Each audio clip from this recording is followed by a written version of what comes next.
Hey everybody, welcome to the Blendr Report, where news meets rational thinking. I'm your host, Jonathan Harvey. This is your co-host, Liam DeBoer. Liam, what are we talking about today?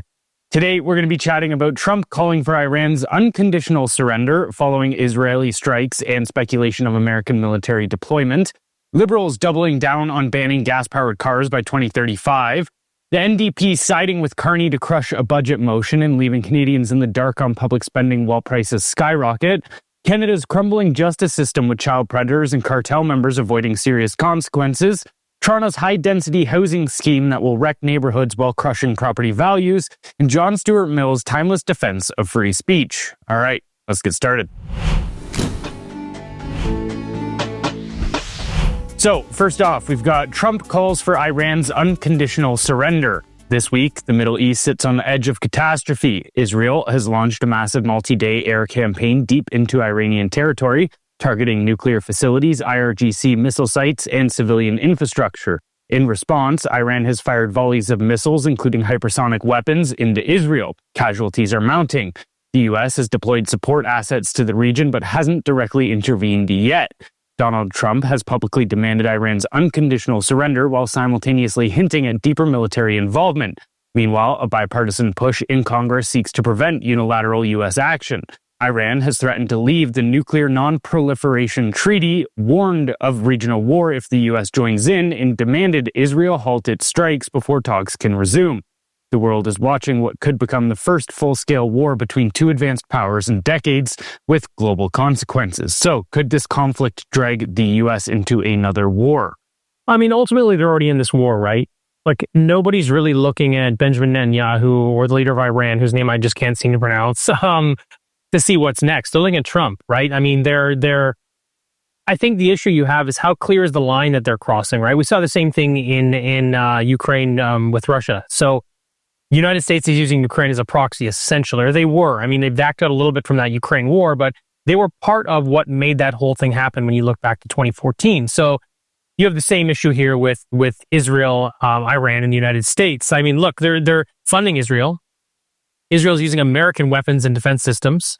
The U.S. was actively working to decommission Iran's nuclear capabilities through negotiations, but when that failed, Trump warned Iran. So it's hard to say they're not already fighting in this war using Israel as a proxy. And, you know, like we're seeing this move quickly, so I'll try to keep up with today.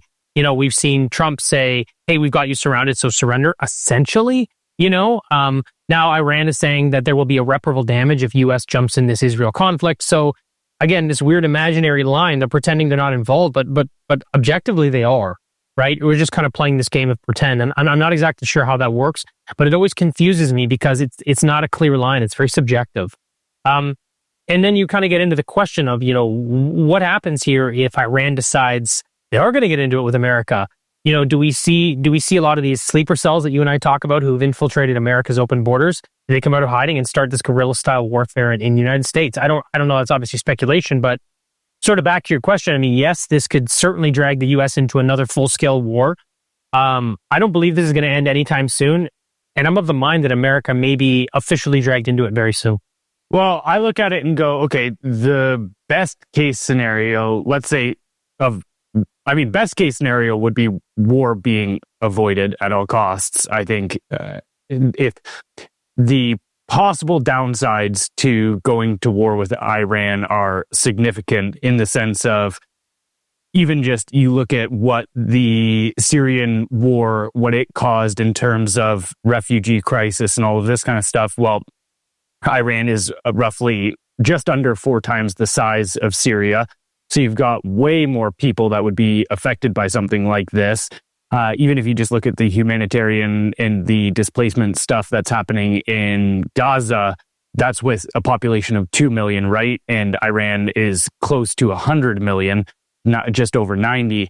And so the ramifications of that would be massive. I mean, the start of the Syrian refugee crisis is what started driving a lot of this migration into places like Europe and North America. I mean, it was Trudeau in 2017 who famously put out that tweet, right, that they're all welcome here. So there's that side. Outside of just conflict itself, there's that whole side to think about as well. But if you look at what the American and Israeli establishment are saying they want to do, they're being purposely vague, but it seems as though they're saying they want to just bomb the Iranian nuclear sites, not full-scale invasion. And that's actually why they need to get America involved, is because there is one base that is held under a bunker that Israel does not have the military means to hit, and they would actually have to use both American bombs. It's bunker busters. Bunker buster, which is a 30,000-pound bomb. Damn. And I'm not even saying this is a scenario that I necessarily want. I think there's so many variables, and I'm probably undereducated on the situation in order to have a hard stance one way or another. But the best case scenario, if they go forward with this, is they hit these bunkers, they kneecap Iran's nuclear facilities, and then their potential capabilities of having a nuclear bomb are dismantled. And that's it. That's the end of it. It's a short campaign. But I look at it and go, the worst case scenario is that this turns into a long and protracted war. It ends up bringing American boots on the ground. Like, let's say Iran does retaliate in a serious manner. Obviously, they have retaliated to the initial Israeli strikes, but let's say it does just trigger a full-on war, then, and rather than just targeted strikes, then yeah, you've got another Afghanistan situation, you've got another Iraq situation, another Syria situation, and so you look at how these things have played out historically, and it usually ends up with a forever war. It ends up with, I mean, if you take Iraq in particular, nearly, if not over 1 million people dead, hundreds of thousands of civilians, and then just mass corruption and profiteering and war racketeering. And so I just look at this and go, I don't know, like, to me, the possible downsides are so large that, like, I won't be vocally supportive of this in any manner. I mean, here's what I see. To your point, you've got the exact same playbook with a lot of the exact same people that were pushing, this WMDs, weapons of mass destruction, in the early 2000s with Bush. So they're literally saying the same thing. Well, Iran's got weapons of mass destruction. We have no choice. We have to act here. So that leads me to believe this is not a short campaign. Also, you've got Netanyahu saying, well, now is the opportunity for Iran to overthrow their leader, to have, he didn't really say democracy, but to overthrow their authoritarian leader. So you take those two things into consideration. You don't have a short-term war. There's no way. Yeah. If you're already saying those things, your intention is that this drags out for X number of months or years or whatever it is, but your intention goes beyond just, hey, let's take out their nuclear capabilities. So for me, this is not going to end anytime soon. There hasn't been a successful regime change or nation building operation from the Western world since arguably Germany and Japan post World War II. If you actually think about what happened during that period of time, how they took Imperial Japan and also Nazi Germany, and Germany's tough because it got split down the middle post World War II, but if you just look at Germany also was obliterated too, though, right? Like, it was like you look at a leader like Hitler and you kind of go, he's the most notorious of all time. It's like everyone in Germany is like, yes, let's make a change here because everybody's dying. This is wild. So it's a very extreme situation. But even if you just look at how the polar, they also had opposites democracy of that, too. Well, they also did have some form of democracy. Well, and that's the argument with Germany is, okay, they kind of just it was a reset thing rather than building a completely new system from scratch. Yes. Because even in the case of Japan, right, that was going from, like, they were still in the situation of like emperors and stuff. So it's not like they were just hitting reset. But either way, all things considered, well, I mean, I don't know. They got nuked, though. I was just going to say, this isn't so hard. Like, you look at, you can put the outcome in your head and go, yeah, okay, that was a good, like, that was a good thing that happened. But then you look at the cost of what it took to make it happen, and all of a sudden things start getting a lot more complicated. You're like, oh, you had to nuke 2 entire cities to get that reset, essentially, or to rebuild their nation. But my point being is that, okay, there's some complexities in those scenarios, but point being, since those scenarios, so like 80 years almost, they haven't been successful in any of these attempts. And actually, this goes right into, this just feels like Bush era policy, which was the clean break memo that started coming around in it was 1996, where U.S. People were starting to say that, and started lobbying Netanyahu and Israel. And this doctrine did get put into place, which was, hey, instead of trying to normalize relations with all of these regimes around you in Syria, Lebanon, Iraq, Iran, and so forth, well, we should just, instead of trying to negotiate with them, we should just overthrow them.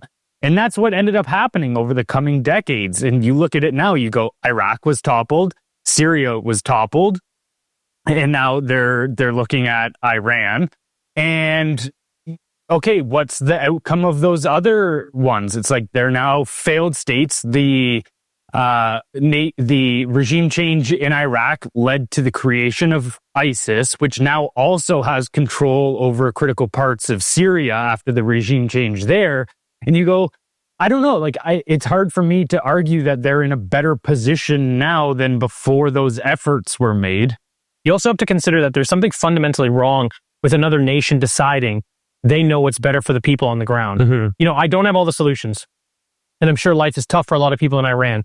But if America thinks that they're going to go in there and impose their will and fix things, they're in a very disconnected position. Like you and I talk about global governance and we go, well, if you're this far away from the problem, you don't actually know how to solve it. So we can't just give them credit like, oh, they've got it figured out. They know what's going to happen. They know that's going to work. I mean, we know that China just interfered in their elections in 2020 as well. But they don't have it all figured out either. So it's fundamentally flawed to believe that you're going to go in and from that distance understand what's best for our country. Again, I'm not saying it doesn't need to be fixed, but for America to believe that they're going to be the ones that are going to fix it, there's a lot of ego involved in that. And then if you kind of look back through history, and to your point, more than anything, it seems as though America just used a lot of these countries to leverage resources. That's really what this came down to, right? It's like, whether it's oil here, you can kind of pick and choose where you want. A lot of it's oil, actually. But a lot of it is about leveraging resources. And you're saying the same thing in Ukraine, right? You can argue, and quite easily actually, is that the United States overthrew the Ukrainian government in the Euromaidan in 2014. The literature is out there. It's very clear because they wanted a pro-Western government. So that's what started. That was I'm not saying they're directly and only probably solely responsible for the war in Ukraine, but that triggered it. So they were involved in that. They moved that needle forward. Now that was in 2014. They basically let Putin take Crimea. So now we're here 10, 11 years later, and that was a trigger point. So they got involved. This is what they did. But now what's happening in Ukraine? Well, now Trump's trying to make a $500 billion deal, rare earth mineral deal with Ukraine. So essentially he's there to leverage their resources. That seems to be more their playbook than democracy and peace anyway. So I just have trouble believing they're in it for the betterment of the nation that they're effectively running these campaigns against. Yeah, and that's a great point. I think even the better example to point out the American hypocrisy here a little bit on this is the Iran itself. Is that Iran, the Ayatollah and the current regime, is a consequence of American and British-led regime change in that region in the 1950s, because somebody got into power that started trying to threaten the Western access to Iranian oil. And so they went in there, overthrew the leadership. Actually, funny little fact about that, it was actually Teddy Roosevelt's, I think, grandson that led that operation in Iran. But they went in there, they overthrew the regime, and that's what paved the way to a dictatorship, a theological dictatorship, an Islamic dictatorship in Iran. And so it's like, oh, we need to regime change. Regime change is going to be the fix to failed regime change. I don't know. It's crazy. And even outside of Russia or Iran or the Middle East, this is a long history of a strategy that has taken place all around the world, whether it be Arbenz in Guatemala or that led to the deaths of hundreds of thousands of civilians in the implementation of a military dictatorship. And I think, this is what bothers me about it, is that they go, oh, well, we need to restore a diplomatic governance here, and it's all about liberation of the people. We need to make sure they don't have a nuclear bomb and this and that, blah, blah, blah.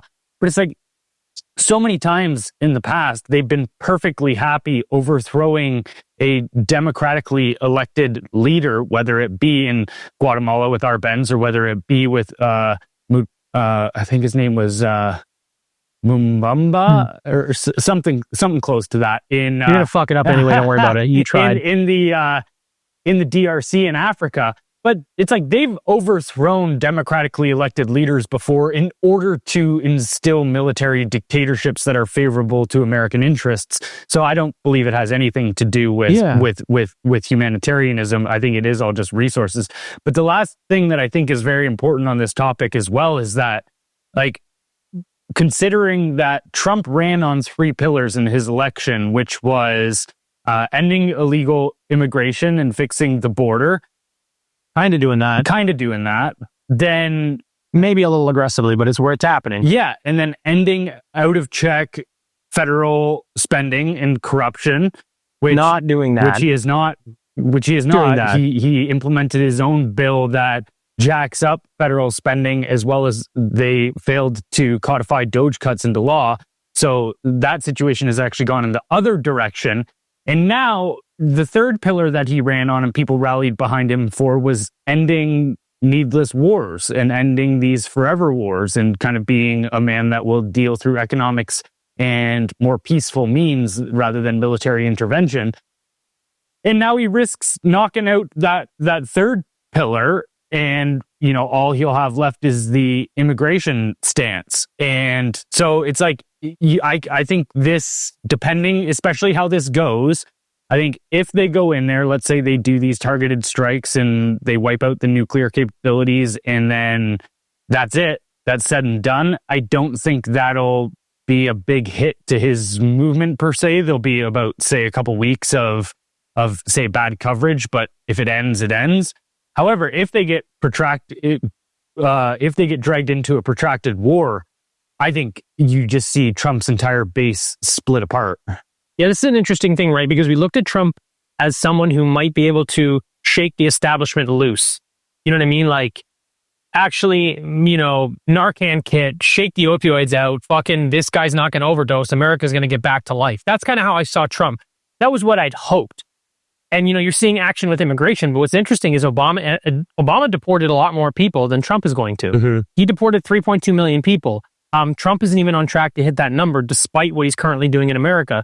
So that mechanism is already in place. The economic side, really letting us down. Pissed off Elon pretty bad, but it shouldn't upset the American people. The reality is that, like, he made a promise he's not keeping, and in fact, he's making it worse. And maybe this pans out in the long run for him.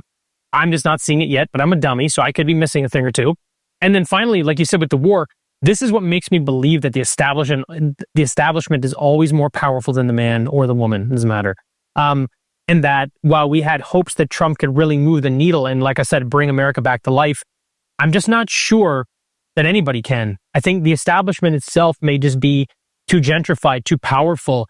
And I think he's getting dragged into these things one way or the other. And if he fights it, he gets JFK'd.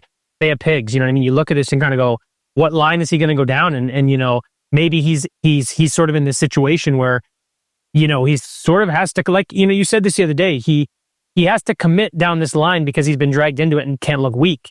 I'm not necessarily sure these wars were his first choice, but he's here now. And in my opinion, the establishment's winning. So, I guess we'll see how it shakes out. But to the question rather, I believe America's going to get dragged into this. And I just hope it's not a full-fledged 20-year war. We'll see. Hey everyone, we hope you're enjoying this episode. If so, please consider leaving us a kind review wherever you're listening. If even just a quarter of our weekly audience did so, we'd instantly become one of the top-rated Canadian podcasts. We appreciate you helping us out, and now back to the show. All right, moving on to our next story. We've got the EV mandate no one asked for. Liberals double down on unpopular car ban. Despite shrinking public interest, industry warnings, and staggering economic costs, the Liberal government is plowing ahead with its plan to ban the sale of new gas-powered vehicles by 2035.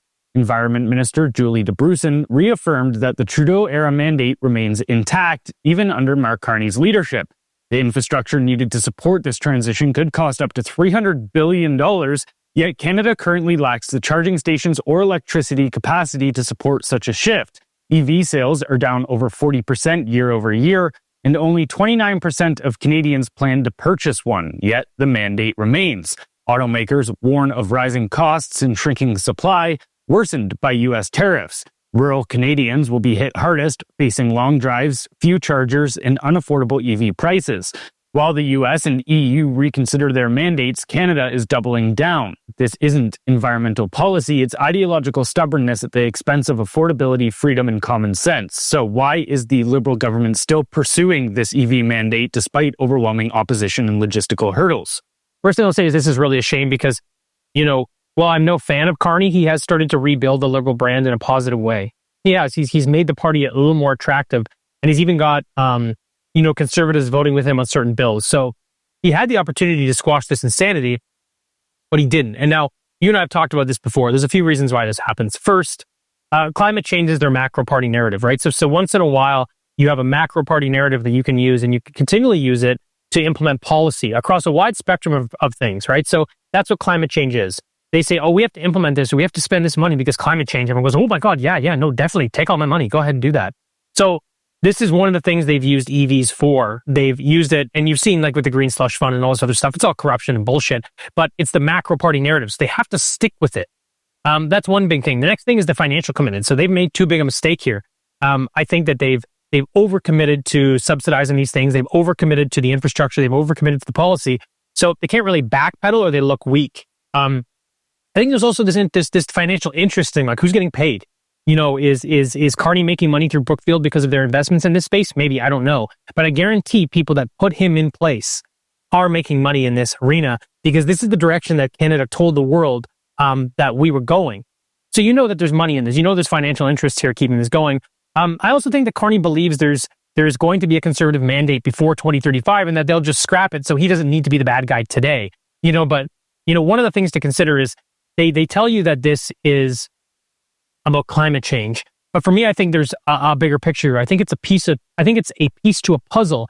And I don't want to sound too conspiratorial, but you look at 15-minute cities, you look at limiting mobility, because at the end of the day, there is a 0% chance, that our power grid will ever be able to keep up with everybody driving an EV by 2035. It's physically impossible. We can't do it. So you look at that and you go, okay, you say this is for climate change, which I don't really buy, but what's it actually doing? Well, it's going to limit car use.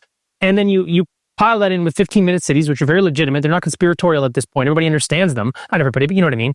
And so to me, this just looks like a piece to the puzzle where they're trying to limit mobility because realistically, there's no way to bring this to life.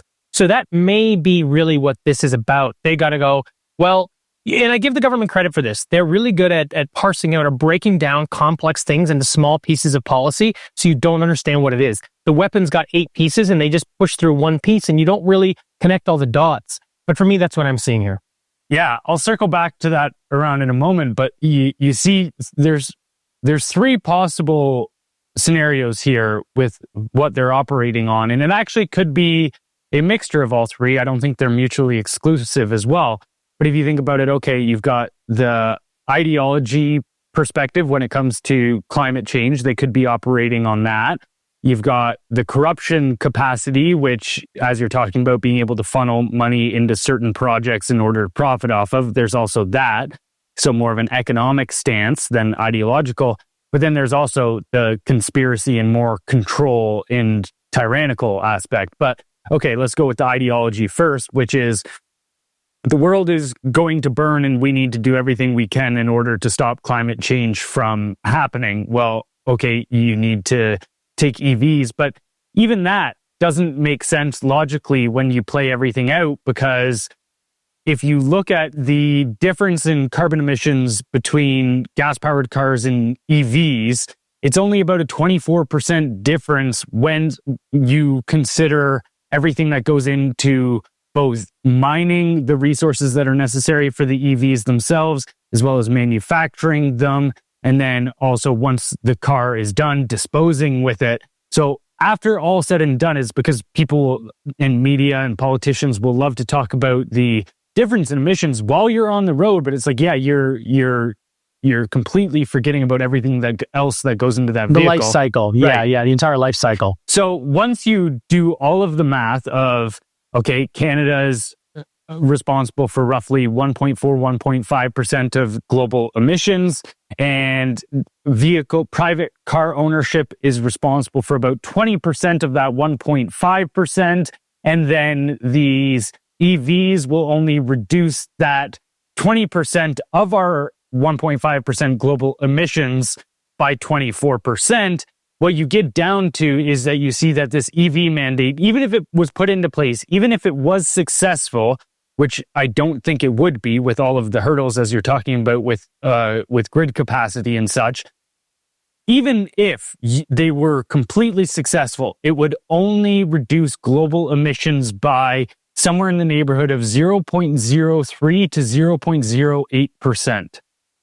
You're telling me? Yeah, my map puts it at 0.07. Okay, so yeah, somewhere in that neighborhood. And so you just go, that's not worth it. That's a bad investment. If you look at it, you go, it's going to cost, like $300 billion in infrastructure is necessary. You're also going to force Canadians that are 50% of them report feeling financially paralyzed. And you're going to say, no, you have to buy this more expensive alternative for your next vehicle, right? All of this. And then the hypocrisy aspect of the fact of saying, oh, well, Trump's tariffs are going to crush our auto industry, while also simultaneously supporting policy that completely wipes all of those sales off of the table. It doesn't make sense. But okay, so the ideology section doesn't check out. The corruption section, that actually, I think that's a very viable motive for them, because even if you just... I think that's a cherry on top. I think it's the long game, but I think the corruption is just kind of like, we can also steal money. All right, cool, let's do it. Well, you look at even, Carney was on stage. I can't remember what public speaking event it was, but there is video of him on a stage talking about how, I took the UN climate envoy position completely pro bono. I'm like, I did it for free out of the goodness of my heart. And then 10 seconds later, he's talking about, an interesting aspect of being able to do this policy is that, okay, well, if I know that I'm going to mandate that that air travel needs to use a certain percentage of climate-friendly fuel, well, I can go invest in the companies that I know they're going to have to use to obtain that fuel. And so you go, oh yeah, how pro bono is it really? I love how he says the quiet part out loud. Yeah, it's just like, this is, I can't, it's like, you see him behind the curtain of the circus all the time now. It's wild. Well, so, okay, then you're essentially manipulating the market through policy in the name of climate change. And, on a global level. And then you've got Carney, who obviously is still intertwined with the Brookfield Asset Management, which is an investment firm. And so it makes complete sense that it's like, as you've mentioned before, there's no way that you're not talking to your friends on the golf course about what policy is coming down the pipeline, and they know where to go put those investment dollars that you have. Not, they're your bros. But you want to work with them. But it's in a blind trust, so don't worry about it. Come on. And then, there's the corruption aspect. Actually, interestingly too, in Bill C-5, the Building Canada Act with it's essentially Mark Carney's economic bill that he's just trying to get passed now. It hasn't passed yet, but it would allow the federal cabinet to exempt any project it deems in the national interest from virtually any law. So under that, he could say, these projects are so important to Canada's national interest that I'm waiving any conflict of interest laws on public contracting. One of the things I think people have to understand about this move is when Carney was running his election campaign, he was talking about using emergency powers to implement infrastructure projects, which would be green infrastructure projects. That was his primary sort of motive there. So now he realized that he couldn't do that because there's a lot of public pushback. So now he's passing policy that allows him to ram it through anyway. So this is just another mechanism for him to be able to impose that green will on Canada, and it is coming. Mm-hmm. Yeah, and then then the last wing. So ideology doesn't make any sense, doesn't even achieve your goals. Corruption, there's a massive amount of opportunity for it there. But then on the last end, the conspiracy, the control side, yeah, you've got RCMP secret reports from about a year ago saying that Canadian law enforcement is bracing for revolt once Canadians figure out about how dire the economic scenario they face is, entire generations being locked out of home ownership, that they're not going to turn that ship around anytime soon, if at all. Then you've also got the Policy Horizons Canada report, which is supposed to be given directly to our Prime Minister's office so that they can think about future policy, which it said by 2040, it's likely that Canada will be a completely two-tier society with no upward mobility, and the bottom tier will be forced back into things like hunting and gathering, foraging for food. Yeah, and you go, then all these policies in conjunction, and this is what I wanted to circle back around to when you're talking about all of these pieces that seem disconnected from one another. Like you think about, housing policy compared to firearm policy compared to EV policies, like these things don't have anything in common.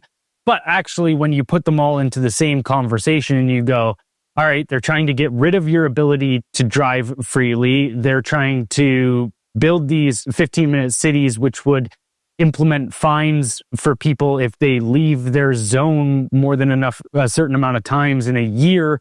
And then they're also trying to disarm you. It's like, yeah, it seems like they're trying to brace for a world where there might be a little bit more pushback and revolt towards the government, and they're taking preemptive stances to try to limit the ability that the population would be able to do that to. Yeah, no, what I'd say to wrap this up is that they're actually using all three. They're using the ideology to push the policy, they're using the corruption to pad their pockets and be able to have the corporate structure they need to move these things along. And then they're pushing this bigger picture of, Canada's going to revolt at some point in time. So let's make sure we put all these puzzle pieces in place so that we can basically control mobility and control the people. So they use all three of the things you're talking about in one way or another to sort of implement this strategy. Yeah, I agree. Not mutually exclusive. All right, moving on to our next story. We've got same old story. NDP back Liberals to crush budget motion, leaving Canadians in the dark on spending while prices skyrocket. In yet another display of political stonewalling, the Liberal government, propped up by the NDP and one Green MP, voted down a Conservative motion calling for a federal budget and action on rising food prices. The motion aimed to address affordability and fiscal responsibility, noting that families will pay $800 more for groceries this year alone.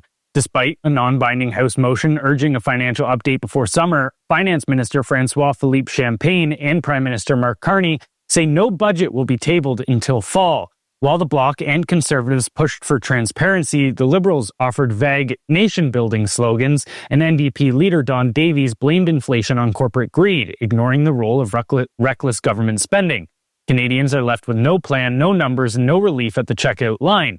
It's the same tired Liberal NDP playbook: delay accountability, reject opposition proposals, and smother transparency and political spin. Meanwhile, Canadians keep paying the price. So, what does this say about the current state of the Liberal-NDP alliance? Look, ultimately it says that we're living in a one-party state, that we have a left-wing socialist majority, and that legitimate democracy in this country is in trouble, and not necessarily because our voting system, because our elected leaders do not actually support the will of the people. I mean, there is not one Canadian with a fucking brain who looked at the massive budget increases Carney and the Liberals made with our tax dollars who doesn't want a detailed budget. Something transparent right now to explain why and where our tax dollars are being spent. Yet the Liberals, propped up by the desperate NDP, have handed Carney a blank check with zero transparency. And, you might ask, well, people can't feed themselves. How come they're not seeing this? How come they're not, challenging, the government to provide some more information? And it's primarily because the media, I say this all the time. The media is the most potent weapon that pretty much any government has. If you're living in a quote unquote democracy, 90% of our media, 90% of news consumed by Canadians comes from a subsidized source, and 85% of all mainstream media is subsidized by the government. So you have a megaphone that is government controlled, that is screaming at people, and it's just feeding them propaganda. You know, you look at the last election and you look at what happened there, and you kind of, you know, you go, well, people couldn't feed themselves, housing prices are up, et cetera, et cetera. They should feel this. They do feel it. Except that before they could take action on that at the polls, the Liberal government got in their way and said, Trump's the big bad man and we have to stop him. And that means you can't vote for Poilievre or else he's going to take away abortion. You go, what the fuck is going on here? But that was the game that they played. They control the media enough that they can basically impose their will at the parliamentary level. So, I mean, for me, we're in a very, very bad loop right now, and I don't know how we get out of it. Well, yeah, to your point about, you know, democracy and Canadians and all this kind of stuff, it's like, yeah, you can't say they're representing you if they're not even telling you how they're going to spend their money, right? Like, it doesn't make sense to me at all, especially when you consider things like the Green Slush Fund, where upwards of $330 million was funneled into Liberal-friendly firms through the Sustainable Technology Development Canada Fund. And so... sorry, Sustainable Development Technology Fund. So no one's calling you on that. You're good. Yeah. But so you look at that, then you also look at even the news that broke this week about the GC Strategies scandal, where the Auditor General revealed that $92.7 million in contracts were awarded to GC Strategies with no competitive bidding, missing security checks, and little proof of work. So that was just a black hole in GC Strategies is a company of 4 people that operates out of a basement. And you're like, how are these people getting $100 million? And this is their operation. It doesn't make any sense at all. And then actually, even interestingly as well, when it comes to, did you see earlier this week, there was a motion put forward by the Conservatives to get back the $60 million for the ArriveCan app from GC Strategies, which the original app was only supposed to cost $80,000 and they ran up the tab to $60 million. Like, you can't tell me that you're not just siphoning taxpayer dollars for nothing. And the Liberals voted against the motion. They were like, no, just let them have the money. Like, don't worry. We don't actually need to get it back. And so you put that idea of how this government has been handling money and the conflicts of interests, you pair that with the fact that they're sitting there going, we're not even going to tell you how we plan on spending your money. I don't see how things like this don't rile up Canadians in a massive way. However, to your point, I think you're entirely correct in pointing out that it's a media issue, because the media just doesn't give them this full picture of things. They'll say like, oh, yeah, this GC Strategies scandal happened, blah, blah, blah, but they downplay the single scandal, and then they also avoid at all costs tying it into a bigger picture so people actually understand that, oh, this is the norm, not an exception. Yeah, absolutely. And I think the challenge you have, you know, as a Canadian, and I it's hard, right? Because it's difficult to find alternative media. It's difficult to find alternative information, the stuff that we do. You have to go looking for it. And for the average Canadian who, you know, is working a full-time job, maybe has kids, is trying to make it in life, has hobbies, wants to know what the Blue Jay score is, not how bad the country's being run. I get it. I actually understand their position. And, you know, you want to take your media at face value, because otherwise you have to get so deeply involved. Who's got the time? Yeah. So it is a bit of a challenging thing. Like, sure, you've got the apathetic Canadians, you've got the misled Canadians, et cetera, et cetera. But what my point is that it is actually very difficult to mobilize your population to look for independent and alternative media to try to understand what's really going on. It is actually a really big lift and another advantage for the government. So you see things like this, and then everyone will just do this sort of cognitive dissonance or make some bullshit excuse for their party and being like, well, it's not really important that we have a budget because what? Because they're on summer break for 3 months? No, give me a fucking break. But no one will dial into that, because then they have to challenge their own opinions and ideas. And, you know, there's the old Mark Twain quote, it's easier to fool someone than to convince them they've been fooled. And I think there's a lot of that going on here. Yeah, I completely agree. All right, moving on to our next story. We've got no jail for child exploitation, bail for cartel members, welcome to Canada. Two recent cases highlight the collapse of accountability in Canada's justice system. In BC, a man convicted of possessing and distributing child exploitation content featuring boys as young as 9 was spared jail.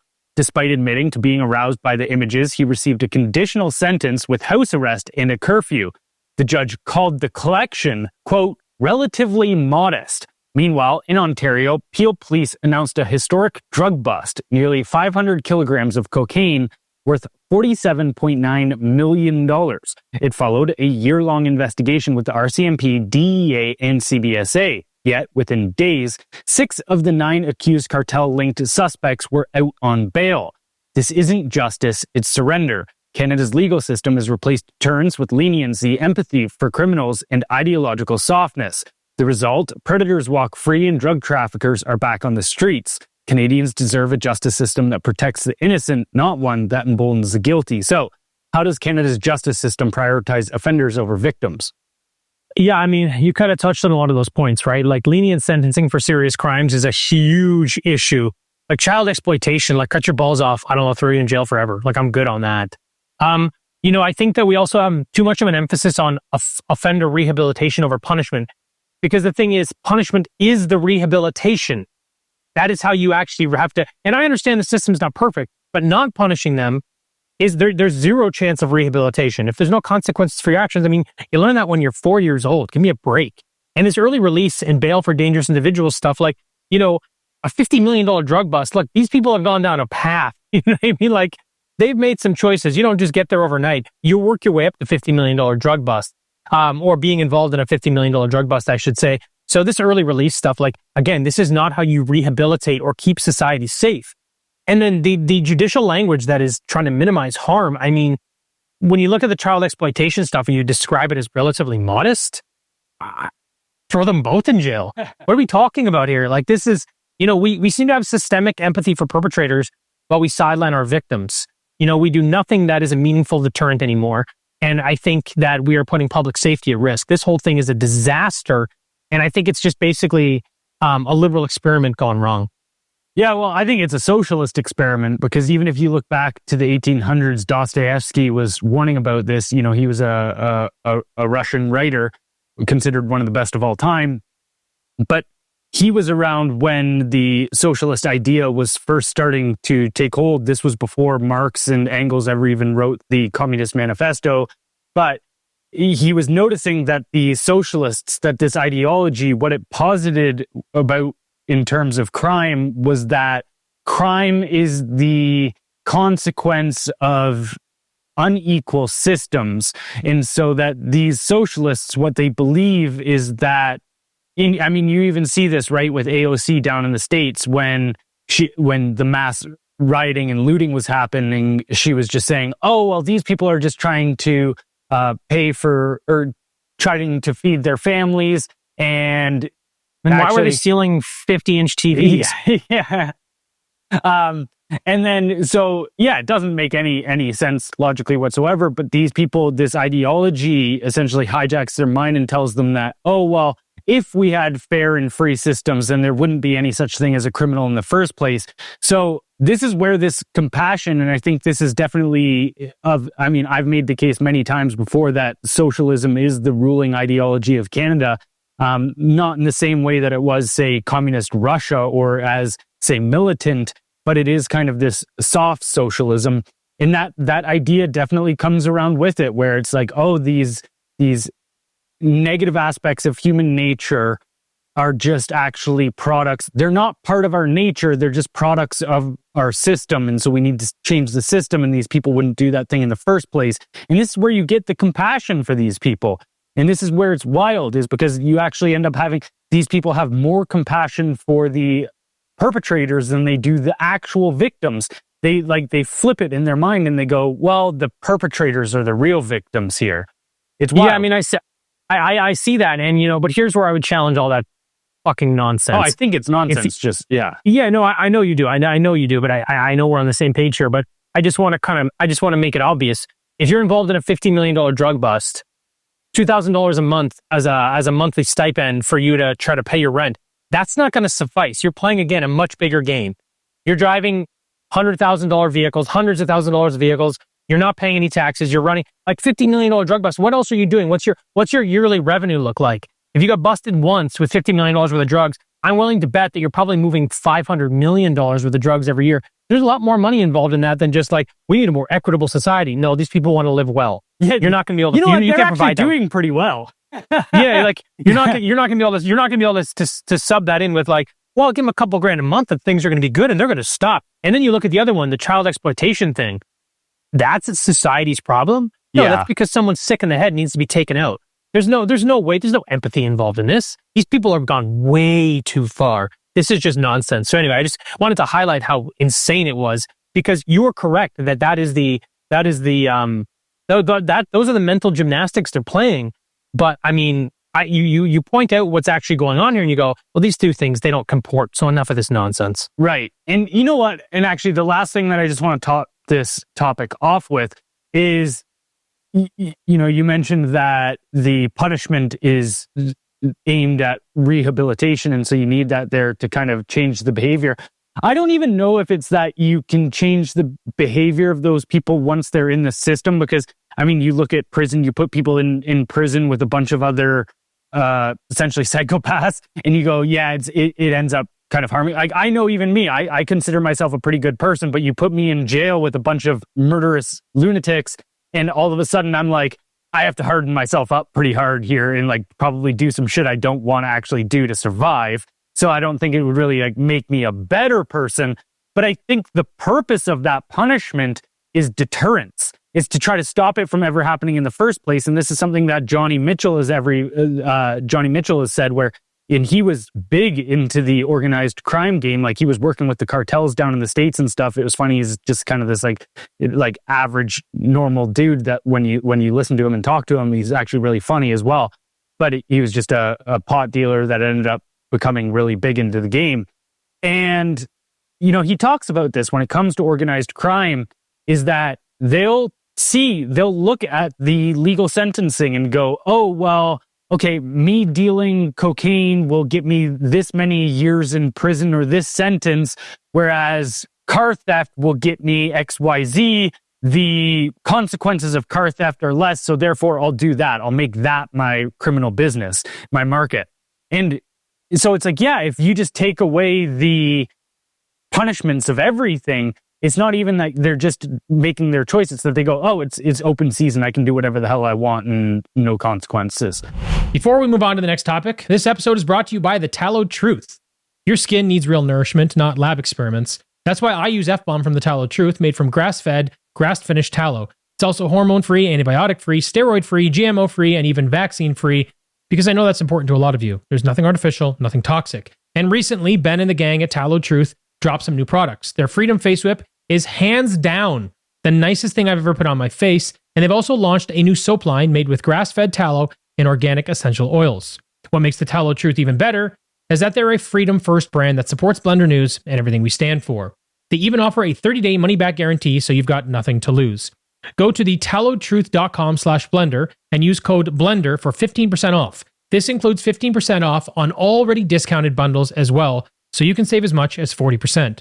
That's the tallowtruth.com, code BLENDR at checkout for 15% off. Moving on to our next story, we've got Toronto's sixplex scheme will wreck neighborhoods, crush property values, and hand developers a golden parachute. Toronto City Council is poised to pass sweeping zoning changes that will allow 5 and 6plexes to be built as of right across all low-rise residential neighborhoods. No rezoning, no public input, and no limit on how many tenants can occupy each unit. Marketed as gentle density, critics argue this as an aggressive, top-down transformation driven by developer profits and federal subsidies. The policy could crash property values, gut community character, and enable overcrowded corporate rooming houses. With no tenant caps, sixplexes could house 30-plus people each. Speculative developers, empowered by interest-free loans from the federal government's Housing Accelerator Fund, may exploit the system for profit and leave taxpayers with losses. Surrounding cities are expected to follow suit to secure federal funding, creating a domino effect. This isn't responsible housing reform, it's state-subsidized chaos. Far from solving the housing crisis, the plan threatens to destabilize communities, punish homeowners, and accelerate a reckless urban overhaul. So how might this reshape community identity and neighborhood cohesion in Toronto? Well, I think it's actually going to decimate community identity in neighborhoods in Toronto. And now look, before I jump into this, I will say Canada's built on social programs. So no matter who the government was, they were going to have a massive increase in immigration and population size. They need it to support their social programs. So this was coming anyway. I just don't think this was the right way to do it, because what you're going to see here is, you're going to see property values crater. And what's challenging, is for all the new homeowners that are in the market, right? So you jumped in, a year ago, and you could be looking at negative home equity a year from now, because what's going to happen is you're going to see, look, buyers aren't stupid. They're not going to pay you full price for something today when in a month or two from now, there's going to be a sixplex to your left, a sixplex to your right.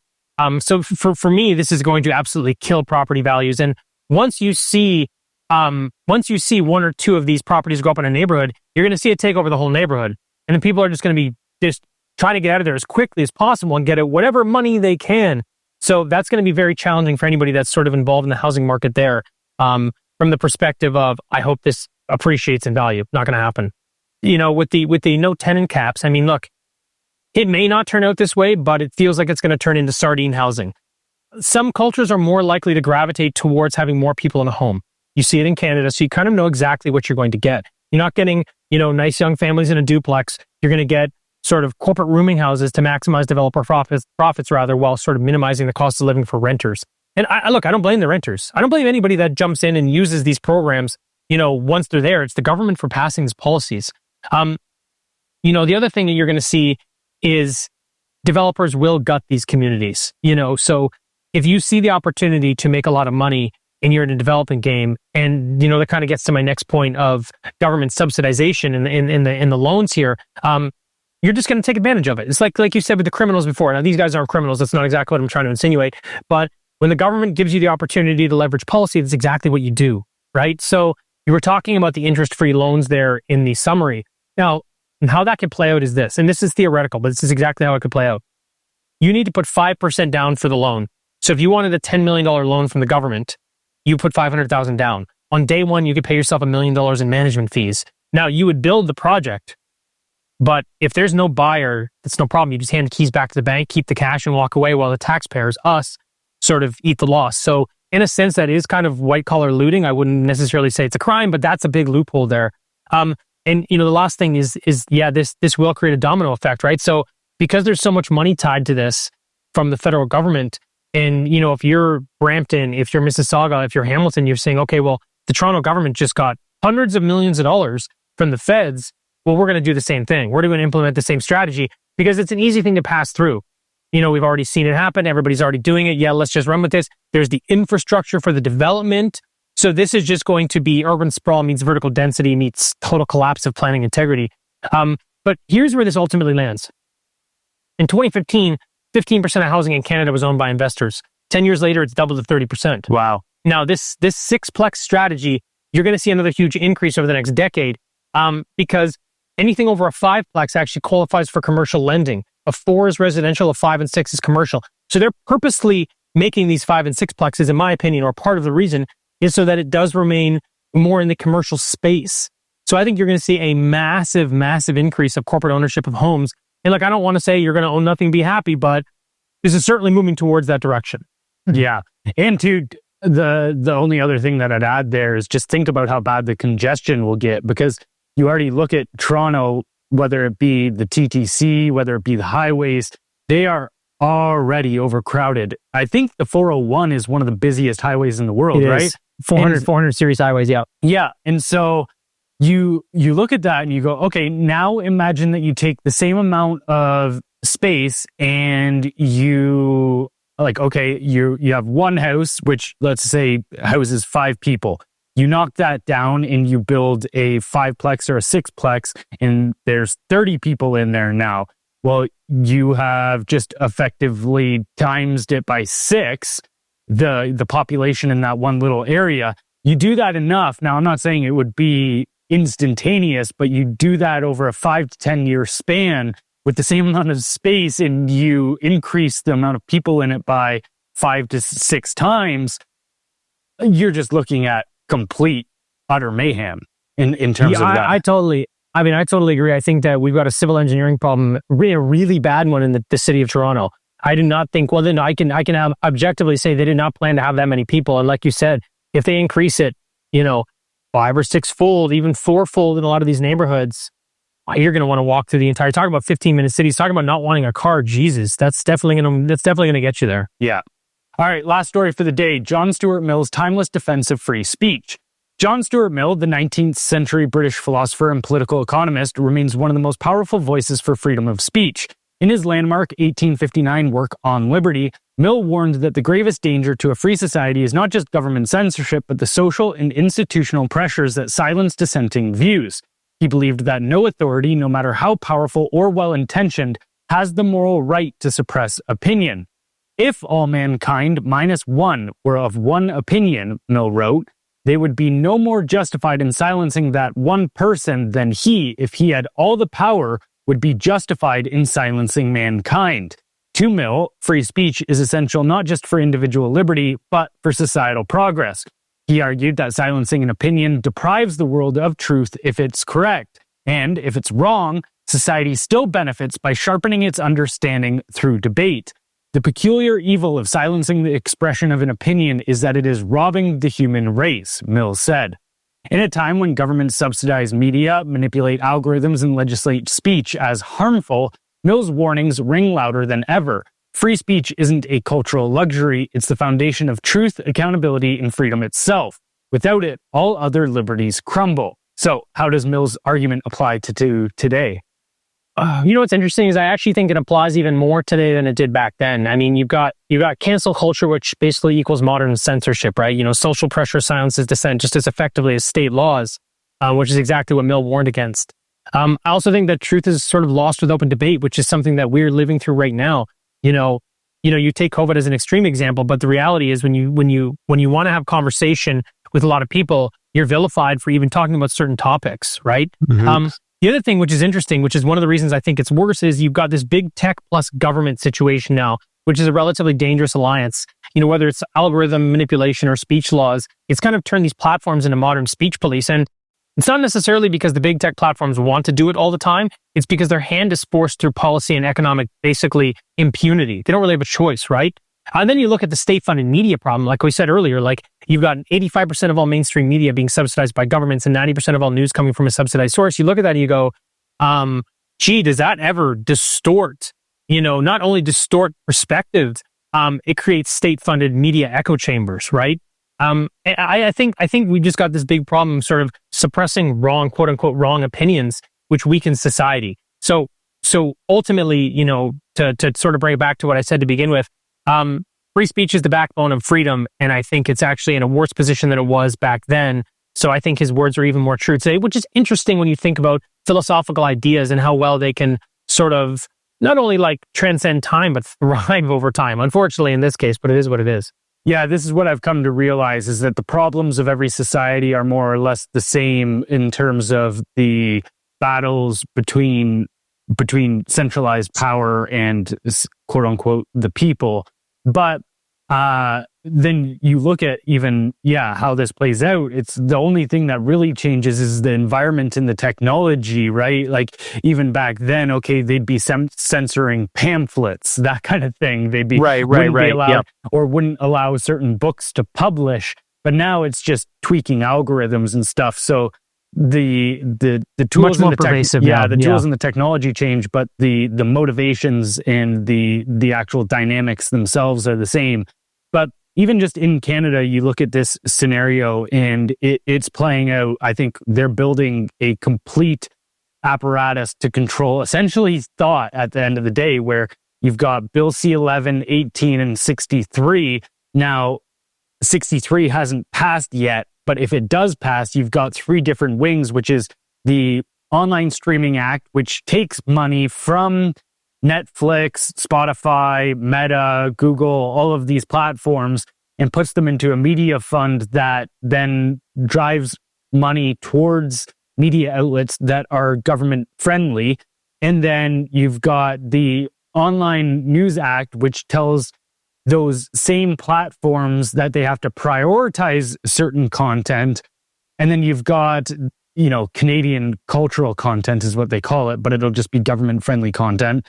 And then you've got Bill C-63, which is the hate speech bill, which will criminalize hateful opinions. And so between those three things, you've got, they're funding their mouthpieces. They're telling the platforms and the distributors that they then have to amplify those mouthpieces. And then they're also criminalizing dissent. And you go, with those three prongs, that entire strategy, you've got a machine that can control thought.